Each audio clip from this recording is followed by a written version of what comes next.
You might be wondering what this is, and it's tartar.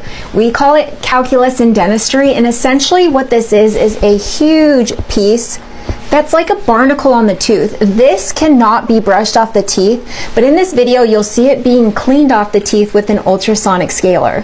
How does this form? Essentially, when you haven't brushed your teeth for a while, we kind of feel that fuzzy feeling. That's plaque. The plaque is soft and sticky, and that can be brushed off the teeth, but when it's left, it forms layer after layer after layer, and it starts a calcification process, and it hardens into these particles called tartar.